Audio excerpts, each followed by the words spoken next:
Dans cette vidéo, je vais t'expliquer ce qu'est un repère de l'espace et des coordonnées dans l'espace. Donc, on doit, comme dans les repères du plan, choisir un point O qui sera l'origine de notre repère et on doit choisir cette fois-ci 3 vecteurs de l'espace. Ces vecteurs, ils sont non nuls et non coplanaires. Et donc non coplanaires, ça sous-entend que forcément, ils ne peuvent pas être parallèles. Ils sont dans 3 directions différentes et qu'en plus, le vecteur k, il ne peut pas être parallèle au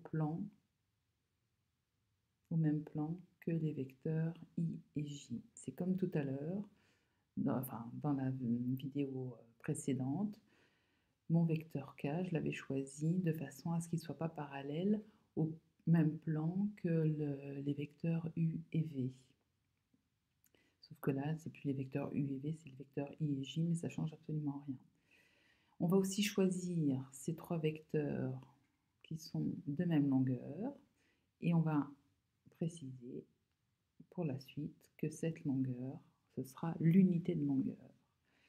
Et on les choisit aussi 2 à 2 orthogonaux, c'est-à-dire que les vecteurs i et j ils sont orthogonaux, ou si tu préfères perpendiculaires. Les vecteurs i et k sont aussi perpendiculaires, et ainsi que les vecteurs j et k. Alors, qu'est-ce que ça donne dans l'espace? Eh bien, en fait, quand tu places ton repère de cette façon, par exemple, on peut avoir l'impression qu'on a un repère du plan. Mais là, on est dans la situation où on a un repère de l'espace. Donc, le plan qu'on avait dans la vidéo précédente, c'est le plan qui contient les axes OX et OY. Et l'axe OZ, c'est un axe qui n'est pas dans ce plan. On pourrait voir ça de la même façon, en fait, que ce qui est en gris, c'est un plancher. Donc, en gris, c'est un plancher. Et l'axe des Z, c'est les étages. Donc, quand on est à ce niveau-là, on est au premier étage. Ici, on est au deuxième étage, au troisième étage, au quatrième étage, au cinquième étage. Et quand on est à ce niveau-là, on est au premier sous-sol, au deuxième sous-sol. Alors, je peux te représenter les vecteurs IJK et les points qui sont associés. Donc là, pour qu'on voit un petit peu mieux, hop, je l'ai grandi. Donc ici, on a le point O. Là, on a le point I, le vecteur I, le point J, le vecteur J, le point K et le vecteur K. O, I, J, K, ça nous donne un repère de l'espace. Et comme les vecteurs I, J et K, ils ont la même longueur, on a un repère qui est normé. Et comme ces vecteurs I, J et K, ils sont orthogonaux 2 à 2, donc ici on voyait les vecteurs I et J sont orthogonaux, sont perpendiculaires, les vecteurs I et K sont perpendiculaires, et les vecteurs J et K sont perpendiculaires, donc on a un repère orthonormé de l'espace. Maintenant qu'on a ce repère orthonormé de l'espace, on aimerait pouvoir voir comment placer un point et trouver les coordonnées d'un point. Si je choisis un point qui a pour coordonnées son abscisse vaut 0, son ordonnée vaut 0, sa cote vaut 0, ben en fait mon point A, il est confondu avec le point O. Le point A et le point O, ils sont confondus. Si je change donc l'abscisse du point A, par exemple je mets 0,5, ou plutôt je vais commencer par 1. Mon point A, il va être confondu avec le point I.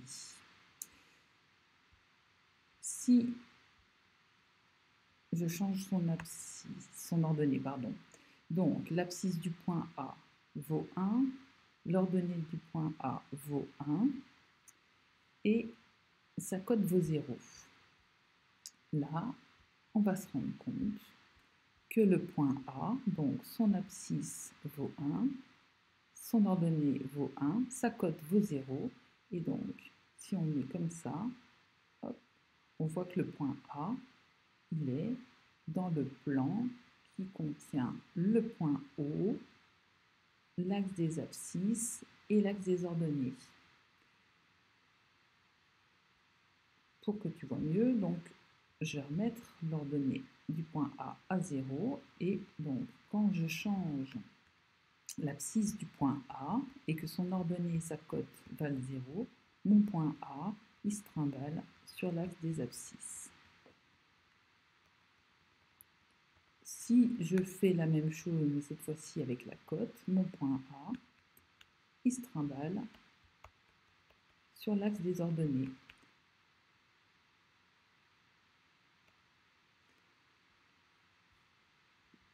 Hop.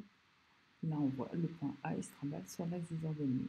Maintenant, si je change, donc, je mets une cote égale à 2, je mets une ordonnée égale à 3. Ici, en fait, c'est difficile de pouvoir lire les coordonnées du point A si on le met comme ça. Là, on les voit parce que tu les as à l'écran, mais si je ne dis pas que l'abscisse du point A elle vaut 0, l'ordonnée du point A vaut 3 et la cote vaut 2, pour le deviner, c'est pas évident. Je vais mettre comme c'est dans le... Allez, comme ça. Donc ici, par exemple, l'abscisse du point A vaut 1, son ordonnée vaut 3 et sa cote vaut 2. Et bien pour s'y retrouver, c'est pour ça que dans l'énoncé qui est ici, on te dit, dans cet exercice-là, que l'épipède qui est tracé ici, je vais le mettre sur le fichier GeoGebra, mais tu vas voir, donc pour qu'on puisse le nommer A, B, C, D, E, F, O, G, et que sa face de droite se nomme ABC, donc sa face de droite se nomme ABC. Le point B, on veut qu'il soit l'horizontale du point A. Donc c'est pour ça que le point B doit se trouver ici. Et quand on dit A, B, et que la face de droite doit s'appeler ABCD, on va avoir A, B, C, D, E, F, O, G. Donc c'est pour ça qu'on se retrouve avec les points A, B, C, D, E, F, G, A, B, C, D, E, F, O, G, qui sont mis de cette façon. Et donc les voilà, j'indique ici, on a les lignes de rappel et les points. Donc A, B, C, D, E, F, O, G, qui sont placés comme ça. Et en fait, donc on visualise ce parallélépipède rectangle et on va se rendre compte que ici, pourquoi c'est intéressant? Eh bien, les points C, G et F, on va voir qu'on les a choisis de façon à ce qu'ils soient sur les axes du repère. Parce que c'est beaucoup plus facile de lire leurs coordonnées, comme tout à l'heure, quand le point A était sur un des axes du repère. Et donc, ici, le point G, ses coordonnées, bah, c'est 1, 0, 0. Le point C, ses coordonnées, bah, je vais changer ici, hop, comme ça on verra mieux. On va mettre ces coordonnées ici, du point C, on a 0, c'est son abscisse, 2, c'est son ordonnée, et 0, c'est sa cote. On est au rez-de-chaussée. Les points G et C, ils sont au rez-de-chaussée. Le point F, il est au deuxième étage. Donc en fait, les coordonnées du point F, ici, ça va être 0, 0, 2. Et on va se rendre compte, donc si je me mets bien comme dans l'énoncé ici avec les coordonnées du point A qui sont 3, 4, 2. 3, 4, 2. Donc ici, il faut que j'ai 3. Là, il faut que j'ai 4 et 2. Donc là, j'ai intérêt à faire un petit peu plus petit pour qu'on voit un petit peu mieux. Voilà. Eh bien, quand je place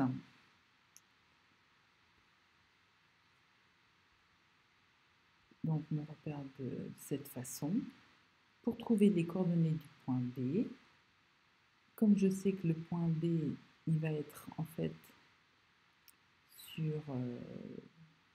enfin, il appartient au plan qui contient les axes OY et OZ, les coordonnées du point B, ça va nous donner en fait, donc son abscisse vaut 0, son ordonnée va être égale à l'ordonnée du point A, et sa cote va être égale à la cote du point A.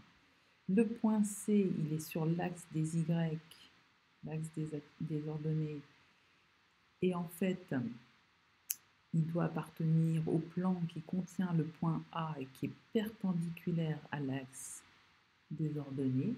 Donc c'est pour ça que les coordonnées du point C, ça va nous donner 0 pour son abscisse, l'ordonnée du point A est 0 pour sa cote. On regarde maintenant pour le point D. Le point D, il appartient aussi au plan qui contient le point A et qui est perpendiculaire à l'axe des ordonnées.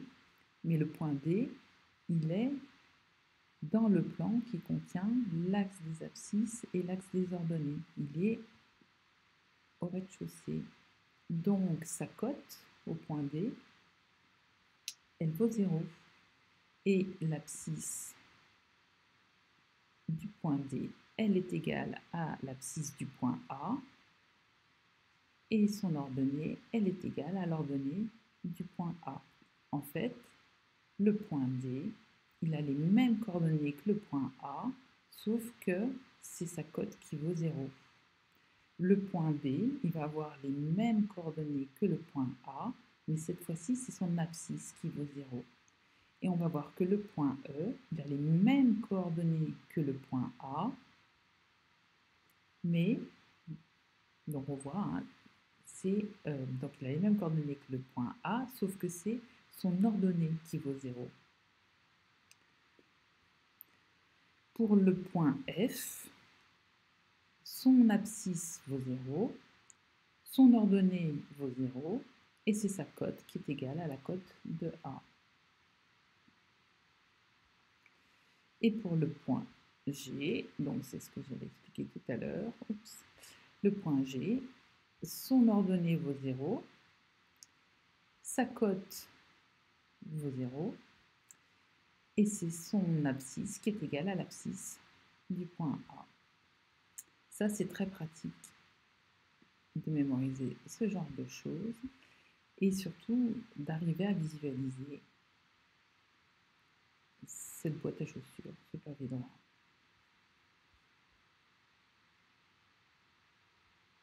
C'est important de bien le visualiser et de bien voir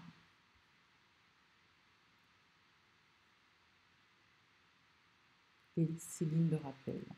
Parce que qu'est-ce qui se passe si on ne met pas de lignes de rappel?